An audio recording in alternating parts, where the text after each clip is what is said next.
Bismillahirrahmanirrahim. Assalamualaikum warahmatullahi wabarakatuh.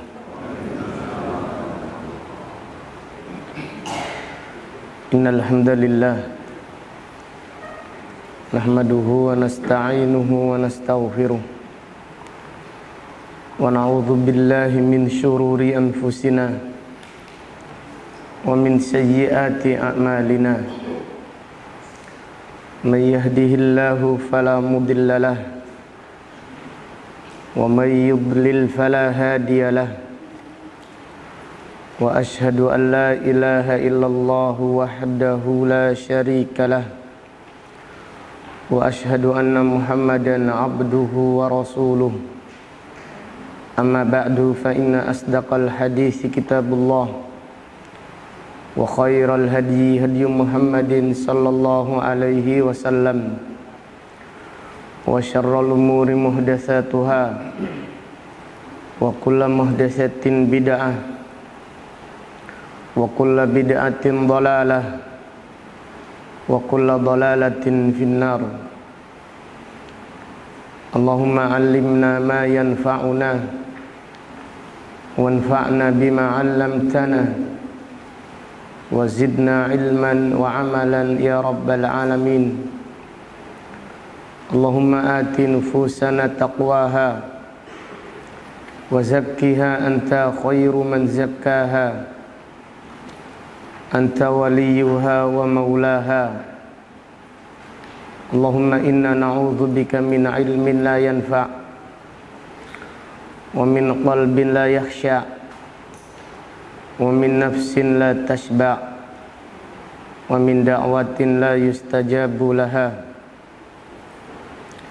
Alhamdulillah, pada malam yang berbahagia ini, yaitu malam Senin tanggal 25 bulan Sya'ban tahun 1443 Hijriah, dengan izin Allah Subhanahu wa taala kita melanjutkan kembali kajian tafsir Al-Quran dari kitab ringkasan tafsir Al-Imam Ibni Katsir rahimahullahu ta'ala rahmatan wasi'ah. Pembahasan kita yang terakhir adalah surat An-Nisa ayat 31. Adapun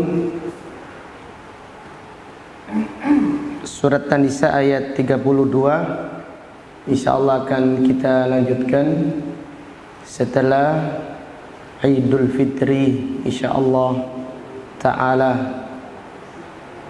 Adapun kajian kita yang masih tersisa 4 pertemuan hari ini, kemudian insyaallah hari Senin, Selasa dan hari Kamis, insyaallah kita akan mengkaji ayat-ayat tentang puasa Ramadan, dan juga kita bacakan dari tafsir Al-Imam Ibnu Katsir, yaitu surat Al-Baqarah ayat 183 sampai dengan ayat 187. Surat Al-Baqarah ayat 183 sampai dengan ayat 187, yaitu ayat-ayat tentang puasa Ramadan.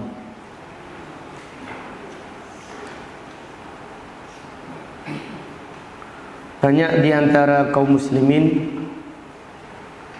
menyambut kedatangan bulan Ramadan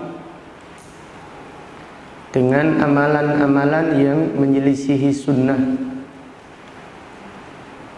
Bahkan ada di antara mereka yang menyambut bulan Ramadan dengan amalan yang berbau kesyirikan. Maka apa yang mereka lakukan tidak diridhoi oleh Allah Subhanahu wa ta'ala. Contoh amalan yang menyelisih sunnah untuk menyambut kedatangan bulan Ramadan, yaitu menyambutnya dengan ritual megengan. Apa? Ada enggak? Nah, ritual megengan ini menyelisihi sunnah Rasulullah sallallahu alaihi wasallam. Tidak diajarkan menyambut bulan Ramadan dengan megengan, berkumpul makan bersama, lalu membaca doa-doa tertentu, wirid-wirid tertentu. Ini tidak dicontohkan oleh Nabi sallallahu alaihi wasallam dan para sahabatnya. Di antara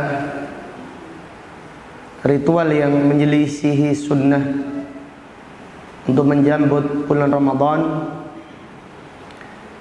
yaitu ritual padusan. Ada enggak di Gresik? Hah? Di? Hah? Kalau di Jawa Tengah banyak ritual padusan. Bahkan ada yang mandi bersama, campur laki-laki dan perempuan. Bagaimana mungkin ini disunnahkan atau dianggap baik? Laki-laki mandi bareng perempuan yang kemungkinan besar nampak aurat mereka. Maka ritual tersebut jelas-jelas menyelisihi sunnah Rasulullah sallallahu alaihi wasallam. Adapun mandi yang seperti mandi janabat tidak disunahkan untuk menyambut bulan Ramadan. Tidak ada sunnahnya mandi untuk menyambut bulan Ramadan. Yang sunnah adalah mandi hari Jumat atau mandi hari raya Idul Fitri. Demikian pula hari raya Idul Adha atau hari Arafah. Ini ada dalilnya. Adapun mandi untuk menyambut bulan Ramadan tidak ada dalilnya. Dan Nabi sallallahu alaihi wasallam bersabda, "Man 'amila 'amalan laisa 'alaihi amruna fahuwa raddun." Siapa yang beramal tidak ada perintahnya dari kami, maka amalnya tertolak. Kemudian di antara ritual yang dilakukan kaum muslimin untuk menyambut bulan Ramadan, yaitu ritual nyekar. Apa nyekar itu? Menziarahi kuburan orang tua. Kalau mereka ke situ untuk mendoakan saja, untuk mendoakan orang tua atau mendoakan orang-orang yang telah meninggal dunia, maka mengkhususkan ziarah kubur menjelang Ramadan menyelisihi sunnah. Tidak ada dalilnya dari Nabi sallallahu alaihi wasallam. Tetapi kalau di dalam ziarah kubur tersebut ada semacam meminta maaf, meminta restu kepada orang tua yang telah meninggal dunia, maka jadinya apa? Syirik. Ini kesyirikan. Minta maaf, Pak, Bu, besok Ramadan kula nyuwun ngapunten ingkang kathah. Gimana? Iya. Gimana ini? Subhanallah. Jadi kalau sampai memanggil orang yang telah meninggal dunia, meminta restu mereka, Jadinya ini ada unsur kesyirikan. Tapi kalau sekedar mengkhususkan ziarah, ini menyelisih sunnah, ini bid'ah. Demikian. Jadi tidak ada. Silahkan menziarahi kubur, namun jangan dikhususkan waktu-waktu tertentu. Silahkan menziarahi kubur, namun jangan dikhususkan waktu menjelang Idul Fitri, menjelang Ramadan, kemudian ngasih kembang lagi. Ini menyerupai orang-orang Yahudi. Kuburannya Nabi Sallallahu Alaihi Wasallam tidak dikasih bunga, tidak dikasih kembang, tidak dikasih kembang, menyelisihi sunnah. Maka ritual nyekar menjelang Ramadan adalah ritual yang menyelisihi sunnah, tidak dicontohkan oleh Rasulullah Sallallahu Alaihi Wasallam. Kemudian diantara ritual yang menyelisih sunnah adalah ritual maaf-maafan. Sebelum memasuki Idul Ramadan dengan penuh, dengan hati yang penuh keikhlasan, saya meminta maaf lahir batin kepada sedulur-sedulur semuanya. Pasang status, pasang Facebook, Instagram dan seterusnya. Ini tidak dicontohkan oleh Nabi Shallallahu Alaihi Wasallam dan para sahabat radhiyallahu anhum. Jadi kalau kita maaf-maafan, silahkan minta maaf ketika selesai setelah melakukan kesalahan langsung. Jangan menunggu sampai datangnya bulan Ramadan, atau bahkan minta maafnya itu hanya sekedar formalitas. Minta maafnya hanya sekedar formalitas untuk menyambut kedatangan bulan Ramadan. Maka demikian, itu adalah ritual-ritual yang tidak ada dalilnya dan banyak sekali. Ada yang menyambut Ramadan dengan yaitu mencuci senjata pusaka, kerisnya dicuci. Ini apa ini? Ini ritual syirik. Ramadan, bulan yang suci, maka kerisnya dicuci dengan air dicampur dengan kembang. Ada yang ritual dengan sepak bola api. Ini subhanallah banyak sekali. Ini menunjukkan kebodohan. Ini menunjukkan kebodohan yang tersebar di mana-mana. Maka kita wajib untuk menjelaskan ritual-ritual yang sesuai sunnah untuk menyambut kedatangan bulan Ramadan. Maka apa yang disunnahkan,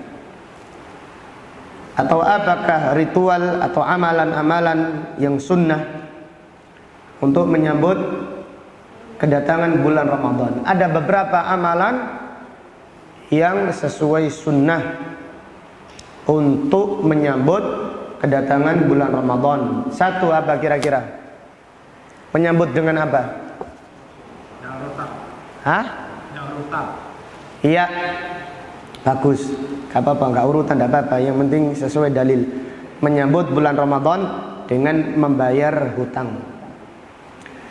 Yang dimaksud membayar hutang adalah membayar hutang puasa atau hutang kafarah atau hutang fidyah. Jadi di antara amalan yang sesuai sunnah untuk menyambut kedatangan bulan Ramadan adalah menyambutnya dengan membayar hutang Ramadan. Bagus, ahsantum, barakallahu fikum. Yaitu menyambut dengan melunasi hutang Ramadan. Jangan sampai masuk Ramadan sedangkan kita masih punya hutang. Apabila demikian, maka telah bermaksiat, melakukan dosa kepada Allah Subhanahu wa taala. Jadi orang yang masuk Ramadan belum melunasi hutangnya tanpa udzur, dia telah bermaksiat kepada Allah Subhanahu wa taala. Karena batasan terakhir membayar hutang puasa Ramadan adalah bulan apa? Bulan Sya'ban. Maka sambutlah bulan Ramadan dengan melunasi hutang Ramadan, supaya kita benar-benar maksimal beribadah di bulan Ramadan. Dan siapa yang belum melunasi hutang Ramadan tahun lalu sampai masuk Ramadan sekarang tanpa udzur yang syar'i, dia telah melakukan dosa besar. Dia telah bermaksiat kepada Allah Subhanahu wa taala. Satu. Jadi dia telah bermaksiat, telah melakukan dosa besar. Dua, dia wajib mengqadha'nya setelah Ramadan. Tetap diwajibkan mengqadha'. Yang ketiga, wajib membayar apa? Fidyah. Jadi fidyahnya ini ringan, jangan dihitung dendanya. Sedangkan kita sudah mempelajari semua dosa yang ada hukuman dunianya, maka dosa tersebut adalah dosa apa? Dosa besar. Demikian. Ada kafarahnya. Berarti dosa ini bukan main-main. Maksiat kepada Allah. Yaitu orang yang masuk Ramadan belum melunasi hutangnya tanpa udzur. Kalau udzur, maka dia ada berdosa. Karena Allah berfirman, la yukallifullahu nafsan illa wus'aha. Jadi kalau tanpa udzur dia bermaksiat, dia melakukan dosa besar di sisi Allah karena meremehkan. Karena meremehkan kewajiban, sudah punya hutang gak dibayar-bayar. Hutang kepada Allah lebih utama dibayar daripada hutang kepada manusia. Nabi SAW bersabda, fadainullah ahaqqu an yuqda. Hutang kepada Allah ini lebih layak untuk dibayar. Demikian. Kemudian yang kedua, dia tetap wajib mengqadha' puasanya. Kalau hutangnya 1 pekan, dia tetap wajib mengqadha' 1 pekan setelah Ramadan. Dan yang ketiga, dia wajib membayar apa? Fidyah. Yaitu setiap hari 1 kilo 1/4. 1 kilo 1/4. Jadi kalikan 7. Kalau hutangnya 7, kalikan 7. Demikian. Yaitu kafarah bagi orang yang menunda-nunda hutang puasa Ramadan. Jangan dilihat kafarahnya, lihat maksiatnya, lihat dosanya di sisi Allah Subhanahu wa taala. Kemudian yang kedua, menyambut Ramadan yang sesuai sunnah. Apa kira-kira? Apa, Pak? Ya. Yang kedua, meningkatkan amal di bulan Sya'ban. Baik puasa, sholat, terutama sholat fardunya. Jangan sholat sunnahnya dulu, sholat fardunya diperbaiki. Tepat waktunya, tidak bolong, tidak terlambatnya, dijaga, minta kepada Allah. Jadi tingkatkan amal di bulan Sya'ban. Sekarang kita ini masuk Ramadan, niatkan. Salah satu niatnya, ya Allah, saya niat tidak sholat terlambat di bulan Ramadan, tidak masbuk di bulan Ramadan. Kemudian nanti akan menjadi kebiasaan, menjadi darah daging yang sudah mengalir. Jadi kita akan merasa sedih, susah kalau terlambat nanti sholat. Tapi kita santai-santai, terlambat santai, masbuk santai, ketiduran santai. Maka kita tidak merasakan fastabiqul khairat. Maka tingkatkan amal, perbanyaklah puasa di bulan Sya'ban. Tapi kalau sudah sekarang ini sudah mepet waktunya. Nabi SAW bersabda, "Idan tasafas Sya'banu fala tasumu." Kalau Sya'ban sudah masuk pertengahan, jangan berpuasa. Bagi yang belum apa? Puasa. Tapi kalau dari yang awal Sya'ban sudah berpuasa, lanjutkan besok puasa, lusa puasa, sampai akhir Sya'ban puasa, tidak masalah. Tapi yang dari awal Sya'ban belum berpuasa, sekarang ini sudah tidak boleh puasa. Karena Nabi SAW bersabda, "Idan tasofa asy-Sya'banu fala tasumu." Jika Sya'ban memasuki pertengahan, janganlah berpuasa. Bagi yang belum apa?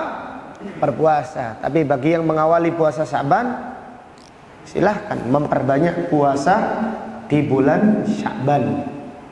Maka ini adalah menyambut Ramadan yang sesuai sunnah, meningkatkan amal di bulan Sya'ban, baik itu sholat, terutama sholat fardu. Kemudian sholat tahajudnya ditambahkan, dilatih.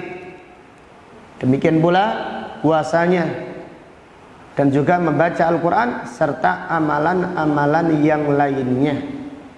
Maka para ulama salaf apabila memasuki bulan Sya'ban, mereka mengatakan ini adalah bulannya penuntut ilmu.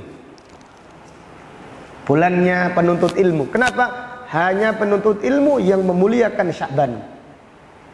Hanya penuntut ilmu yang sejati, yang tidak melalaikan bulan Sya'ban. Mereka mengatakan hada syahrul qurra.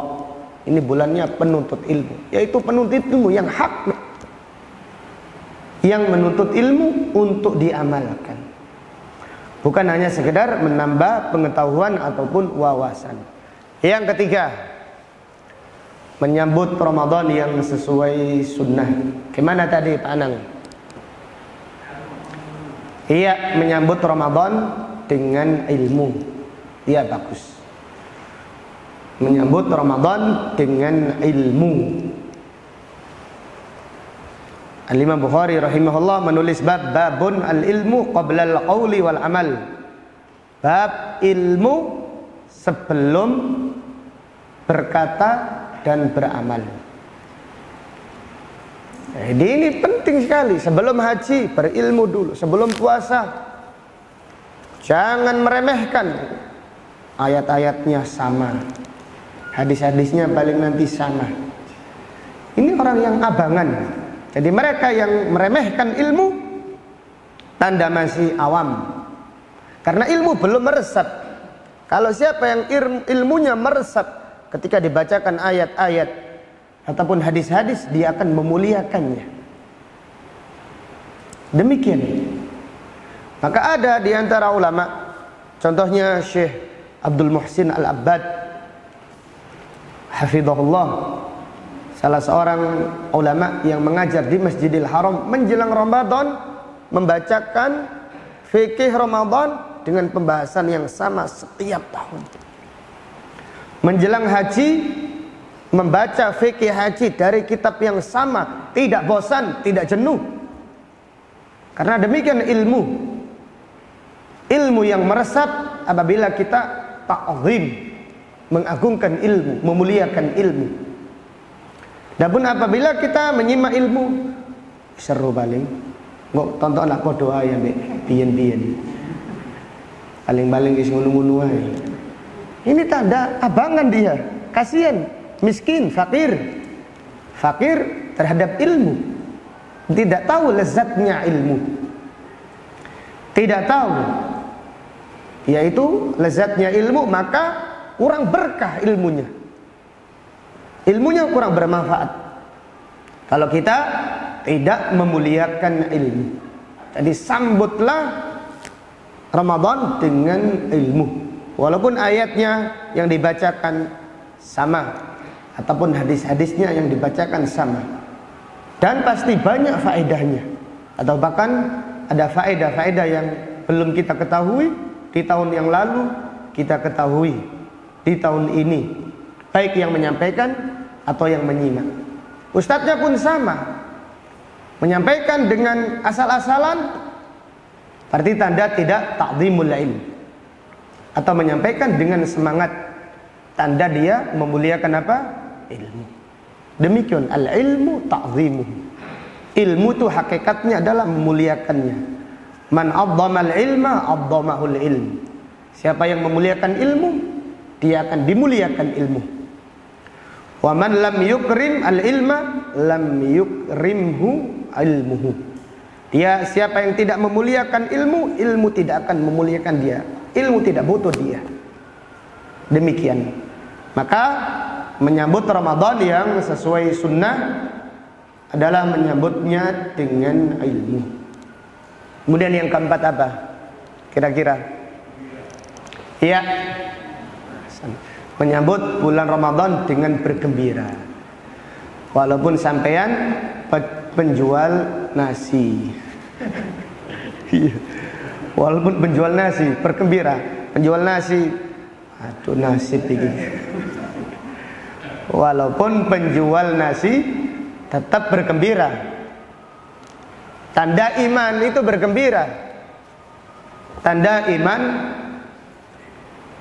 yaitu bergembira, terutama menyambut musim puasa, musim kebaikan, musim keberkahan, musim kemuliaan. Maka siapa yang sedih, tanda lemah imannya atau tanda tidak ada imannya. Siapa yang sedih dengan datangnya bulan Ramadan, maka itu tanda lemah imannya atau tanda hilang imannya. Nabi SAW menyampaikan hadis kepada para sahabat dengan gembira. Nabi SAW bersabda, "Ja'akum Ramadan, syahrun mubarak." Telah datang kepada kalian bulan yang penuh berkah. Nabi SAW ketika itu menyampaikan dengan penuh gembira. Maka sambutlah bulan Ramadan dengan sukacita, dengan gembira. Nabi SAW bersabda, "Man sarrathu hasanatuhu fahuwa mu'min." Siapa yang bergembira dengan kebaikannya, dengan amalnya, maka dia adalah orang beriman.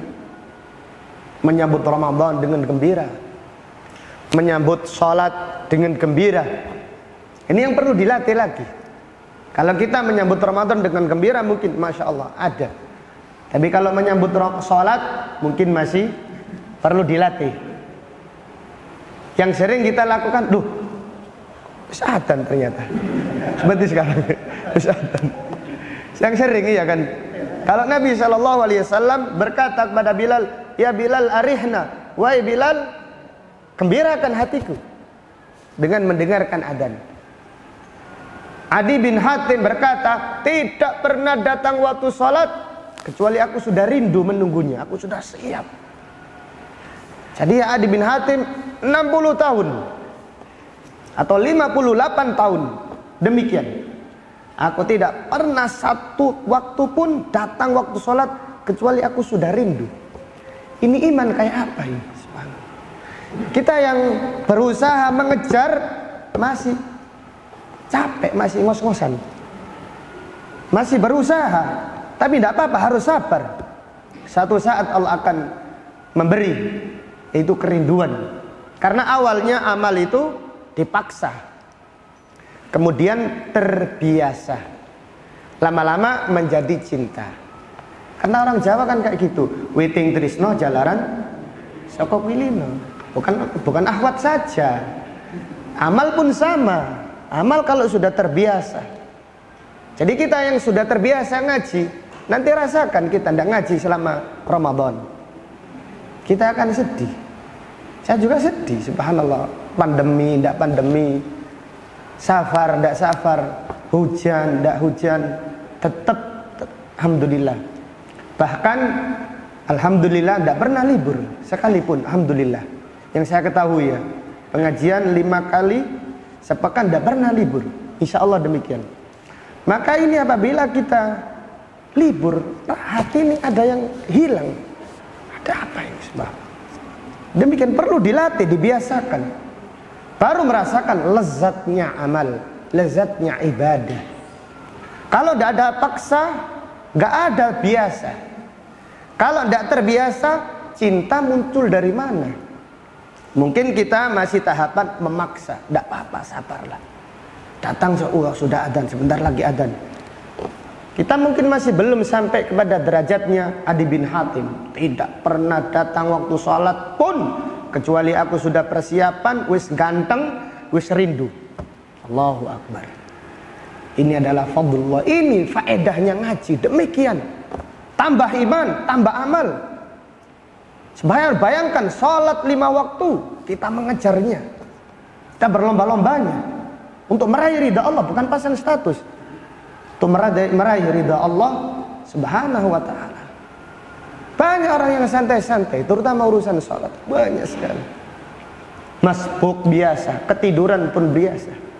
Itu mahrum orang yang semacam itu. Diharamkan kebaikan oleh Allah Subhanahu wa ta'ala dari amalan yang sangat mulia di sisi Allah Subhanahu wa ta'ala. Sudah ada? Belum ya? Yang berapa sekarang? Yang kelima, apa kira-kira? Menyambut dengan apa? Kok sentak ya? Iya, bagus, Masya Allah. Menyambut dengan apa? Doa. Menyambut dengan doa. Karena ibadah itu berat jika kita bersandar dengan kekuatan kita. Saya mampu, saya siap, saya semangat. Kita lemah. Tapi kalau kita menyambutnya dengan doa, Allah akan memberi kekuatan kepada kita. Allah memberi kekuatan kepada kita. Terutama perbanyak baca la haula wala quwata illa billah. Perbanyak membaca la haula wala quwata illa billah. Jadi coba. Jadi kalau kita ingin sesuatu, baca la haula wala, Allah pasti memudahkan. Karena la haula wala quwata illa billah adalah kanzun min kunuzil jannah. Perbendaraan yang disimpan di surga. Sebagaimana sabda Nabi sallallahu alaihi wasallam. Dan itu doaul isti'anah, doa meminta pertolongan. Kita ketika dipanggil salat baca la haula wala quwata illa billah, hayya 'alas shalah. Kita membaca apa? La haula wala quwata illa billah. Banyak doa. Jadi kalau kita sekarang membaca doa, kata Ustadz Abdullah Rai hafizahullah, sudah terlambat kita ini. Para sahabat sudah berdoa kapan? 6 bulan dari Rabiul Awal sudah berdoa. Rabiul Awal sudah berdoa, Allahumma balighna Ramadan, Allahumma wafiqna fi Ramadan. Demikian, subhanallah. Maka kita ini kurang semangat karena kurang doa. Kurang semangat atau kita gampang lemah karena kita kurang apa? Doa. Sekiranya kita berdoa, Allah akan memberi kekuatan kepada kita. Ibadah apapun akan terasa ringan jika kita berdoa. Seperti sholat tarawih. Sholat tarawih 1 juz.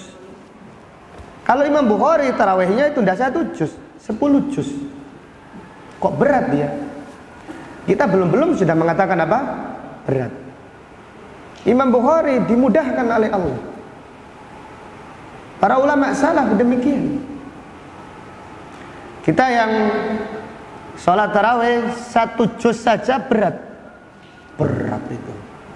Iya, berat. Rasakan dulu, baca la haula, ya Allah saya minta. Subhanallah. Bulughul tamam sampai kepada khatam, kesempurnaan itu kemuliaan. Maka Islam ini agama yang paling mulia. Kenapa? Karena Islam itu menyempurnakan agama-agama yang telah lalu. Karena Islam itu menyempurnakan agama-agama yang telah lalu. Dalam hadis Nabi Shallallahu Alaihi Wasallam menggambarkan agama para nabi dan para rasul itu sebuah bangunan. hanya satu bagian lubang yang tersisa. Orang-orang berkata, sekiranya lubang ini ditutup, maka ini adalah bangunan yang indah, yang bagus. Maka Nabi SAW bersabda, ana sahibul labin, akulah yang akan menyempurnakan bagian yang kurang tersebut. Demikian, jangan dianggap sempurna itu tidak mulia. Jangan mengatakan yang penting ikhlas, yang penting ikhlas. Sholat itu pokoknya khusyuk, terlambat gak apa-apa. Berarti yang gak terlambat itu tidak khusyuk. Berarti yang gak terlambat itu gak ikhlas. Yang tidak terlambat lebih utama untuk lebih khusyuk, lebih utama untuk yaitu berusaha mengikhlaskan niatnya karena Allah Subhanahu wa ta'ala. Demikian ya ikhwah. Maka tadi sambutlah dengan doa, karena doa itu memberikan energi yang sangat kuat. Karena kita bersandar dengan Allah yang maha sempurna kekuatannya, dan kita terlepas diri dari yaitu tidak bersandar dengan kekuatan kita yang lemah. Maka Nabi SAW berdoa, wala takilni ila nafsi tarfata'in. Ya Allah, janganlah engkau menyandarkan aku kepada diriku walaupun hanya sekejap mata, sekedip saja, jangan. Karena kita ini sesungguhnya lemah. Karena kita ini tidak punya daya, tidak punya kekuatan, tidak punya upaya kecuali dengan pertolongan Allah Subhanahu wa ta'ala. Kita lanjutkan setelah adzan insyaallah.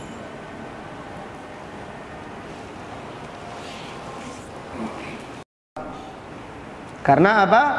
Karena dosa itu menghalangi kita dari kebaikan.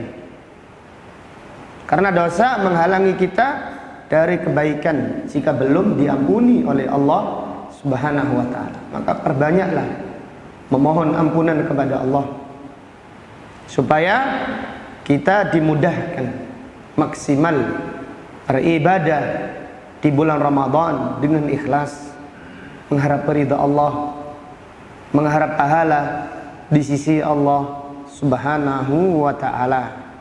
Jadi kesimpulannya dari pernyataan para ulama, kalau bisa disimpulkan itu ada 6 tadi amalan yang sesuai sunnah untuk menyambut kedatangan bulan Ramadan. Satu apa tadi? Menyambut Ramadan dengan melunasi apa? Hutang. Iya, melunasi hutang Ramadan. Yang kedua dengan apa tadi?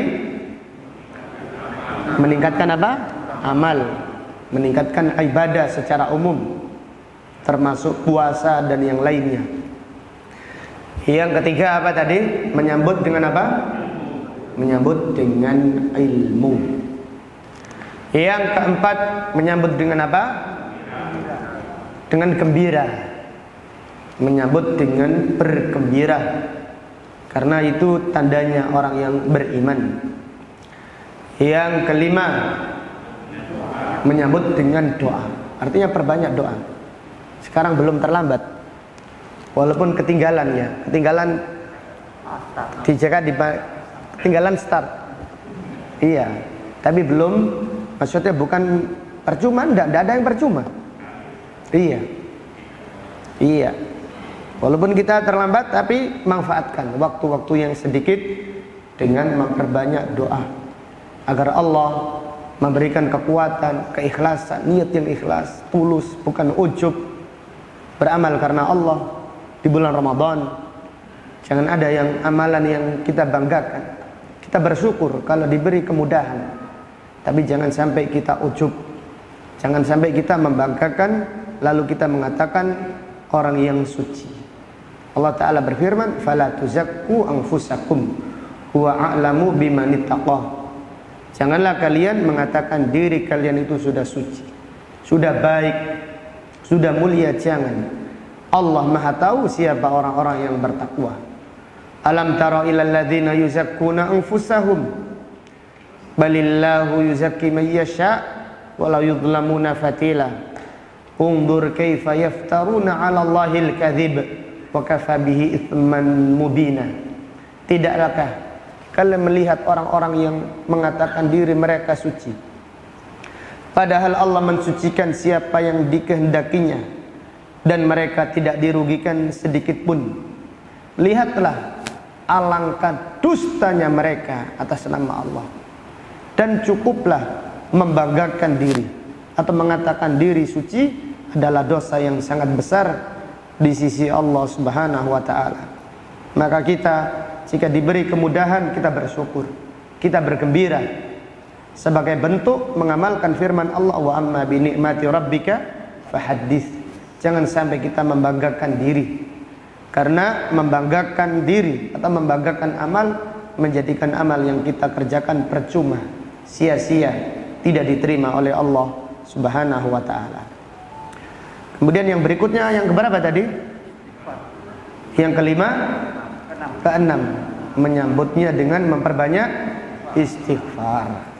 Menyambutnya dengan istighfar kepada Allah Subhanahu wa ta'ala supaya dosa ini diampuni. Dan apabila dosa diampuni oleh Allah, memudahkan seseorang beribadah dengan semangat, dengan maksimal, dengan sungguh-sungguh. Sebaliknya, jika dosa ini belum diampuni, menjadikan kita malas-malasan, berat. Kenapa? Karena ada penghalangnya. Penghalangnya adalah dosa kita. Penghalangnya adalah maksiat kita. Hendaklah kita berhenti dari maksiat dan memperbanyak istighfar kepada Allah Subhanahu wa ta'ala. Wallahu ta'ala a'lam. Ada pertanyaan, silahkan. Iya, silahkan. Iya.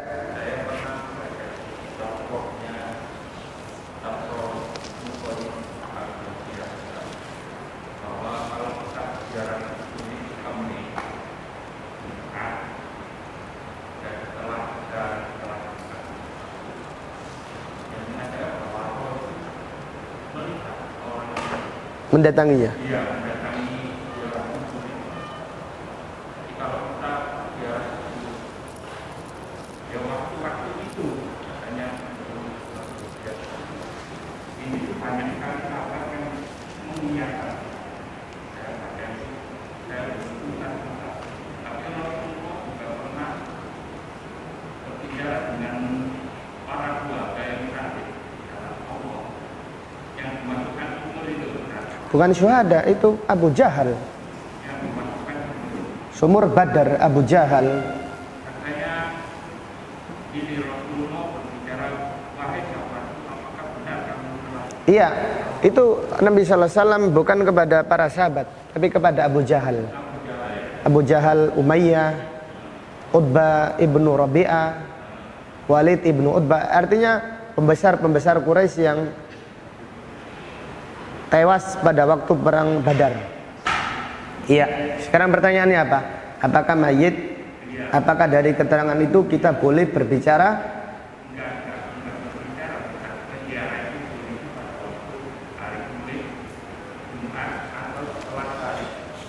Iya. Iya. Yang pertama, menziarahi kubur setiap hari Kamis malam Jumat. Apa? Jumat Legi atau Kliwon ini?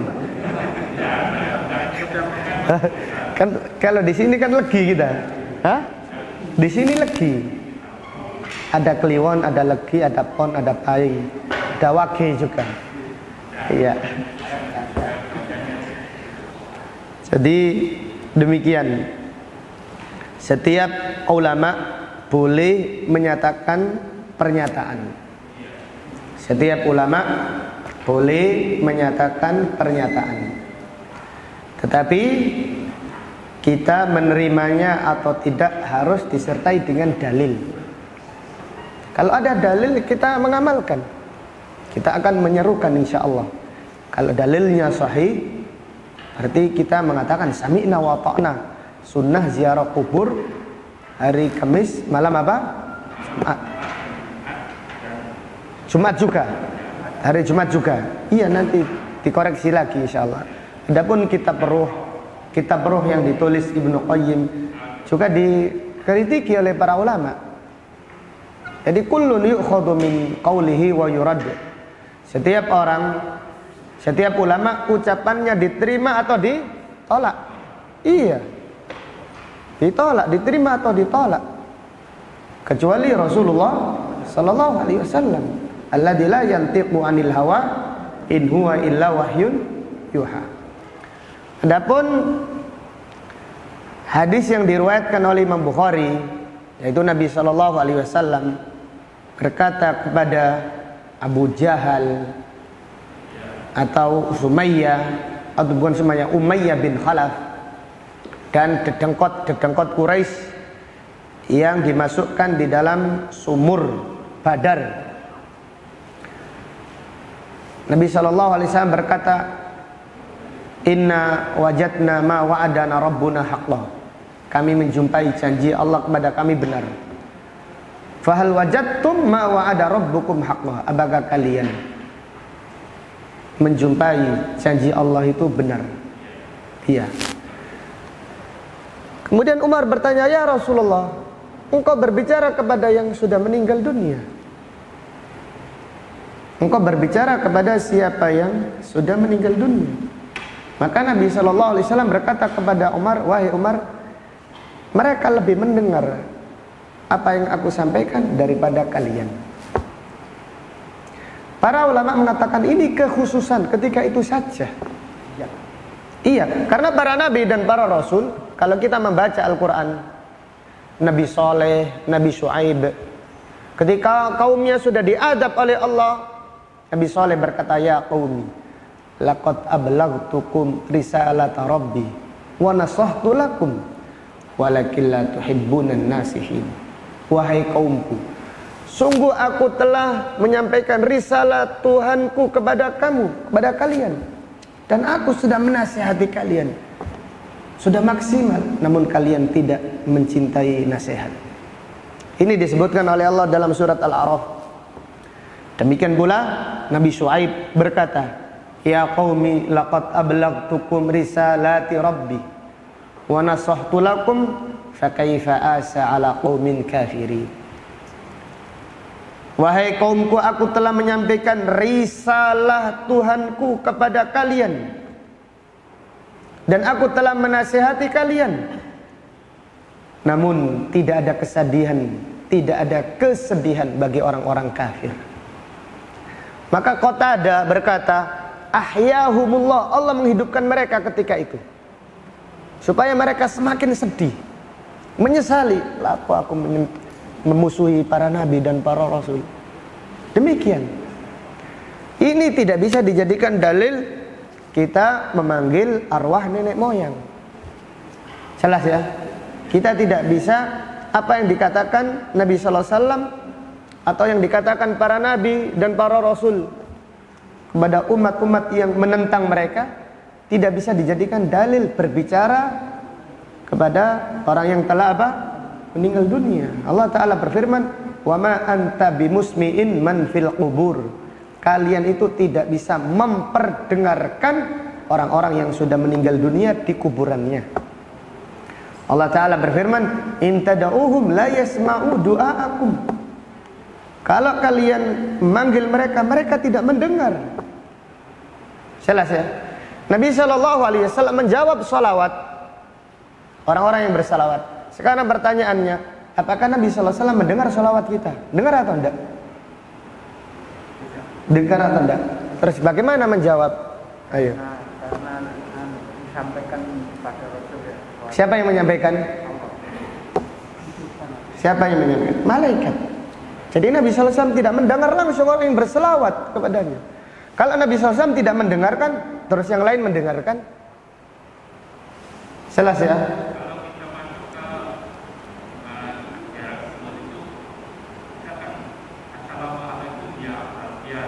Iya, kita mendoakan, berdoa. Ya, kita mendoakan assalam di sini, assalamualaikum ya ahlad diyar. Mereka menjawab waalaikumsalam gitu ya. Lalu kita mengatakan kaifa halukum gitu.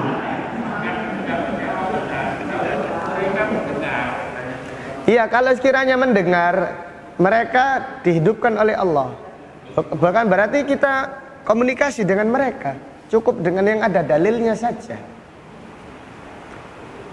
Jelas ya. Jadi wallahu alam, orang yang telah meninggal dunia, kita tidak boleh komunikasi dengan mereka.